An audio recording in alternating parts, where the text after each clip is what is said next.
Okay, so this is a tutorial on the bones of the hand. So in the hand you've got carpal bones, 8 carpal bones. You've got metacarpals, which are these bones here. And then you've got phalanges, which are the bones in the fingers, so these bones here. So you've got carpals, metacarpals, and phalanges. So the carpal bones are these bones in the wrist. So the word carpus in Latin means wrist. So the wrist joint is this articulation with the carpal bones and the radius. So it's not shown that well on this model, but the radius bone articulates with these two carpal bones, these two proximal carpal bones, the scaphoid and the lunate. And the distal end of the radius has articular surfaces for these two bones, the scaphoid and the lunate. So in this diagram the positioning is shown a bit more accurately. So you've got the radius bone here laterally because it's thumb side, and you've got the ulnar bone here, and you've got the scaphoid and the lunate bone articulating with the radius, and this joint here is the wrist joint. So this joint is a condyloid synovial joint, and it's the articulation between the radius, the scaphoid and the lunate. So as you can see here in this 3D model, the scaphoid and the lunate are slightly more medial than they should be. They should be shifted over more laterally towards the thumb side so that they articulate with the radius. So when you think of these 8 carpal bones, you think of them in 2 rows. You've got a proximal row and a distal row. So in the proximal row there are 4 bones.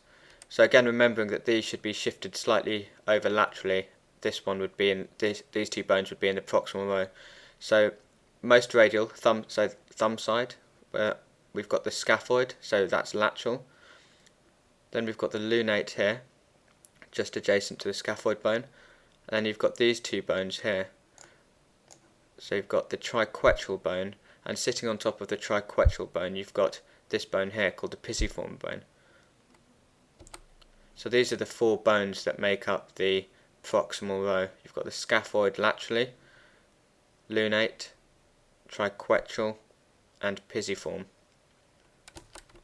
So the distal row of carpal bones, on the lateral side you've got the trapezium, then you've got the trapezoid bone, the capitate and the hamate. So there's a mnemonic for remembering these carpal bones, and it's "she looks too pretty, try to catch her." So it's going lateral to medial on the proximal row, then lateral to medial on the distal row. So she, scaphoid, looks, lunate, to, triquetral, pretty, pisiform, and then going back laterally, tri, trapezium, to, trapezoid, catch, capitate, her, hamate. So she looks too pretty, try to catch her. So often a point of confusion is remembering which one is the trapezium and the trapezoid. So the way I remember it is that trapezium is on the thumb side, so it ends with um, just like thumb.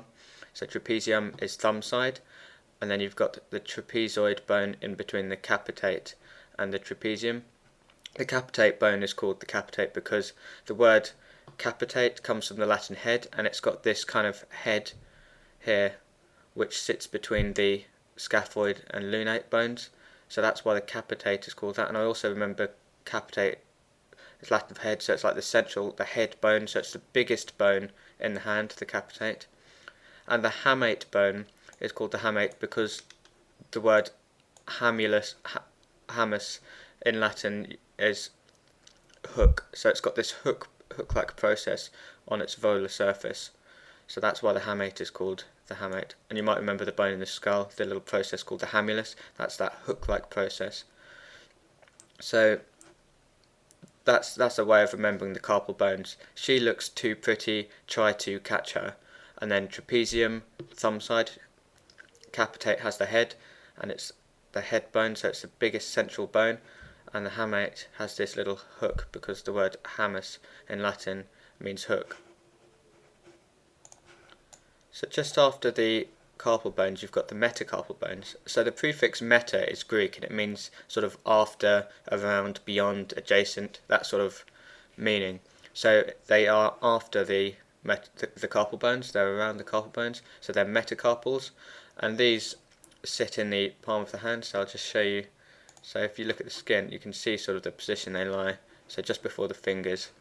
So these are the metacarpal bones, and they're referred to as metacarpals 1 to 5. So the thumb side is the first metacarpal, and you've got 2, 3, 4, 5. So when you're referring to metacarpals, you refer to them as the first, second, third, fourth, fifth metacarpal.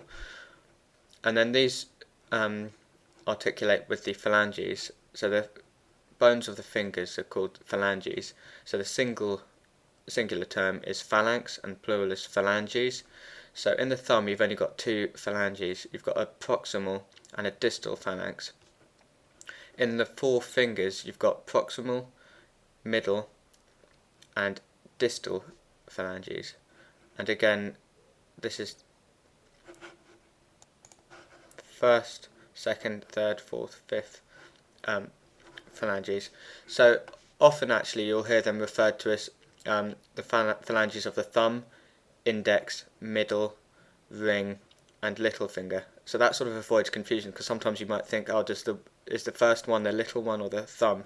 So to avoid confusion in clinical medicine, you'll often hear people referring to fractures of the phalanges as, so the proximal phalanx of the thumb, or the proximal phalanx of the index, middle, ring, little finger, because that avoids confusion about which finger you're talking about. So you've got some joints in the hand that you need to be aware of. So the joint between the metacarpals and the carpal bones are called metacarpometacarpal joints, because they join the carpus and the metacarpal. So carpometacarpal joints between the carpal bones and the metacarpals. And then you've got the joints between the metacarpals and the phalanges. So these are called metacarpophalangeal joints, because they join the metacarpals and the phalanges. So these joints here. So these are the knuckle joints, and you've got this mobile thumb joint, which is the mobile. It's a saddle joint between the first metacarpal and the proximal phalanx of the thumb. And then you've got joints in the phalanges. So on the thumb you've only got a proximal and distal phalanx, so you only have one joint, and this is the intermediate phalangeal joint. In the fingers, in the 4 fingers, you have these joints between the proximal and the middle phalanges, and then you've got this joint between the middle and the distal phalanges.